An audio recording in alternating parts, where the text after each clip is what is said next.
Всем привет! Я Андрей Машуков, канал Подхват Мото. Подписывайтесь, если еще не с нами, здесь все по делу и без воды. Сегодня разбираем технологию, которая все чаще встречается даже на недорогих мотоциклах, но многие до сих пор не понимают, как она работает.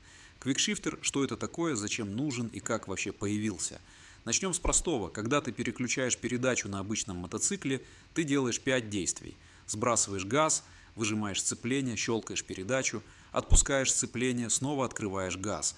Все это за долю секунды, но это доля секунды, в которую заднее колесо не получает тягу. На улице не страшно.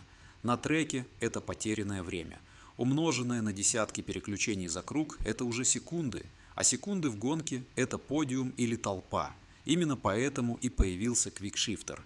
Теперь про историю. Технология зародилась на гоночных трассах в начале 80-х годов. Сначала на драг-байках, где важна каждая миллисекунда разгона. В Гран-при она появилась примерно в 92-93 году. В MotoGP технологию начали активно развивать в начале 2000-х.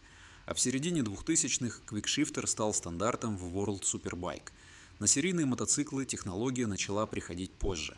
Одним из первых стал BMW K1300S в 2010 году. Система называлась Gear Shift Assist. Работала она, честно говоря, грубовато. Пауза между отсечкой и возвратом тяги была заметной, байк дергался, но принцип уже был рабочим. С тех пор технология шагнула далеко вперед. Теперь как это работает изнутри. На рычаге переключения передач установлен датчик, трансдюсер или микровыключатель. Как только ты начинаешь давить на рычаг, датчик улавливает изменения нагрузки и отправляет сигнал в блок управления ECU. ECU на долю секунды обрезает подачу топлива или искру, а иногда и то, и другое. Трансмиссия разгружается, и передача щелкает без сцепления, без сброса газа. Все происходит буквально за десятки миллисекунд. Руки на руле, газ открыт, переключение мгновенное. Кстати, если вам интересно, как это звучит и ощущается в реальной езде, загляните на канал Подхват Мото, там есть живые видео. Поставьте лайк, это помогает каналу расти. Теперь про типы датчиков, это важно. Первые системы использовали механические микровыключатели. Простые, дешевые, но со временем изнашиваются. Потом появились тензодатчики, strain gauge. Они измеряют буквально молекулярную деформацию штока переключателя при нажатии. Никаких движущихся частей. Максимальная точность и долговечность. Именно такие датчики использует компания AHM Quickshifter, британский производитель, чьи системы стоят на большинстве гоночных байков в мире. К 2017 году их датчики использовали более 90% команд Moto2 и 95% команд MotoGP. Теперь про однонаправленные и двунаправленные системы. Базовый квикшифтер работает только на повышение передачи.